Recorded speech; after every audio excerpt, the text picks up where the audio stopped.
हमारी next theorem है E1 और E2 अगर आपके कोई दो मेजरेबल सबसेट है रियल नंबर के तो उनका यूनियन भी मेजरेबल होगा, उनका इंटरसेक्शन भी मेजरेबल होगा।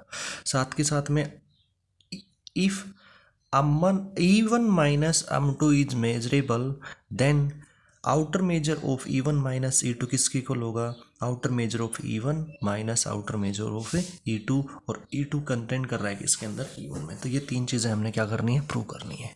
तो पहले जो दे रखे है वो लिख लेते हैं कि आपका E1 और E2 आपका मेजरेबल है, तब हमें प्रूव करना है कि E1 E2 भी क्या हो? मेजरेबल हो।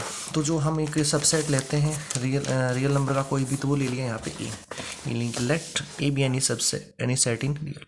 अब E2 आपका मेजरेबल है तो आप E2 आपका यानी कि एक सेट लेते हो रियल नंबर का, और ये यहाँ पे E2 यहाँ पे E2 का कॉम्प्लीमेंट है बाय डेफिनेशन। तो वो सेट अब यहाँ पे देखो जनरली हम ये लेते हैं, यहाँ पे क्या ले लिया भाई, हम एनी सेट लेते हैं रियल नंबर का यानी कि कोई भी सब सेट हो, तो वो ले लिया हमने A intersection E1 complement, A intersection E1 complement, A intersection E1 complement, ताकि यानी कि आगे फर्दर जो हम जो प्रूव करना चाह रहे हैं ना वो एज इट इज आ जाए।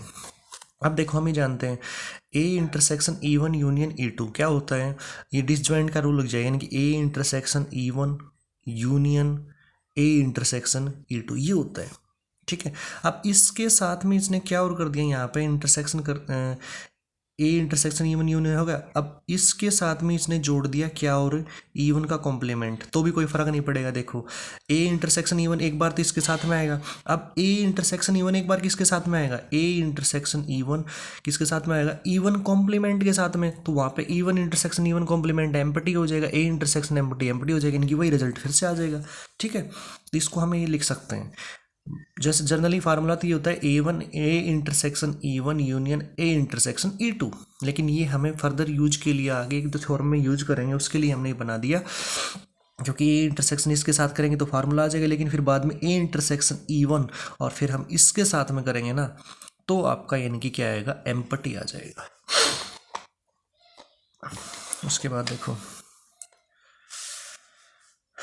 अब ये आपकी प्रॉपर्टी होती है, यानी this imply therefore outer measure of A intersection E1 union E2 less than equal to हो जाएगा outer measure of that set plus outer measure of A that set. उसके बाद में हमने यानी कि दोनों साइड ये टर्म जोड़ दी, outer measure of A intersection E1 complement intersection E2 complement same है यहाँ पे, यानी कि कौन सा रूल लग गया है? एसोसिएटिव का। दोनों को आप साथ लिख सकते हो, कोई दिक्कत नहीं है।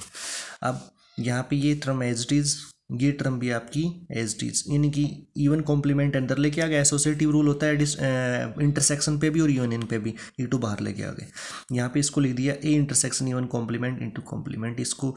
अब यानी कि ये जो रिजल्ट है ना, ये हमने फर्स्ट में देखो क्या मान रखा है, ए इंटरसेक्शन E1 का कॉम्प्लीमेंट, यानी कि हमने रिजल्ट लिया था E2 सेट आपका मेजरेबल है, तो E2 मेजरेबल है तो यहाँ पे कंडीशन लिखते हैं मेजरेबिलिटी की, और E2 ये E2 का कॉम्प्लीमेंट, यहाँ पे कोई सेट आता है, कौन सा सेट आता है? सेट ऑफ रियल नंबर, और वो हमने माना था ए इंटरसेक्शन E1 का कॉम्प्लीमेंट। अब देखो यानी कि this implies that outer measure of A intersection E1 union E2 plus outer measure of A intersection E1 complement intersection E2 complement कितना हो जाएगा?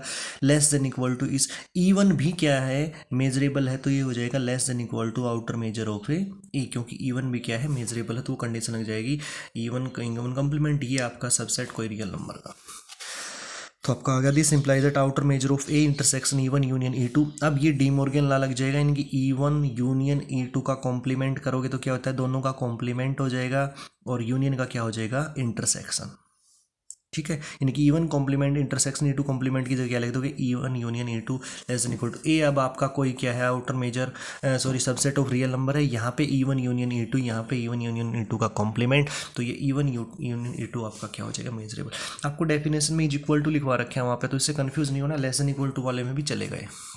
ठीक है, नेक्स्ट थ्योरम थी कि यानी कि अगर E1 E2 आपके मेजरेबल है तो उनका इंटरसेक्शन भी होगा। अब देखो E1 मेजरेबल होता है तो इफ एंड ओनली उसका कॉम्प्लीमेंट भी मेजरेबल होगा, अगर कोई भी सेट मेजरेबल है तो उसका कॉम्प्लीमेंट भी मेजरेबल है। इसी प्रकार E2 मेजरेबल तो उसका कॉम्प्लीमेंट भी, तो दोनों का जैसे E1 कॉम्प्लीमेंट और E2 कॉम्प्लीमेंट मेजरेबल है तो दोनों का यूनियन भी मेजरेबल होगा। अब दोनों का यूनियन डी मॉर्गन लॉ से क्या लिख देंगे? E1 इंटरसेक्शन E2 का कॉम्प्लीमेंट मेजरेबल, और कोई सेट का कॉम्प्लीमेंट मेजरेबल है तो वो सेट भी क्या होगा? Measurable. This implies that E1 intersection E2 is a measurable. Next उसके बाद में है आपका कि E1 आपका E2 के अंदर है, कंटेन कर रहा है, और वो मेजरेबल है। ठीक है, और तो देखो क्या लिख सकते हैं, E1 को क्या लिख सकते हैं, जैसे मान लो दो सेट हैं, ये E1 है और ये आपका E2 है, बड़े वाला E2 है, ये E1 है, E1 तो इसी के अंदर आ रहा है, तो E2 को क्या लिख सकते हैं हम, E2 को क्या लिख सकते हैं, देखो बाहर वाला क्या हो गया E2 माइनस E1, और उसमें क्या जोड़ रहे हो आप, उसमें जोड़ रहे हो E1, यानी कि इसमें थोड़ा गलत कर दिया भाई।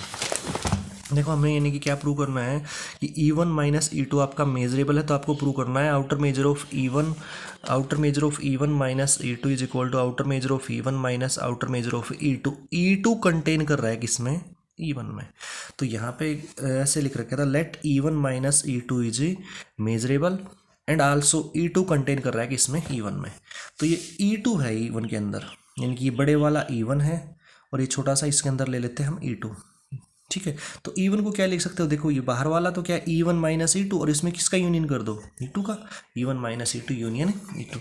अब यानी कि दो जो ये E1 माइनस E2 और E2 डिसजॉइंट सेट हैं, डिसजॉइंट सेट है तो यानी कि less than equal to sign नहीं आएगा, डायरेक्ट आ जाएगा, यानी कि outer measure of E1 is equal to outer measure of E1 minus E2 plus outer measure of E2, यानी कि अगले स्टेप में।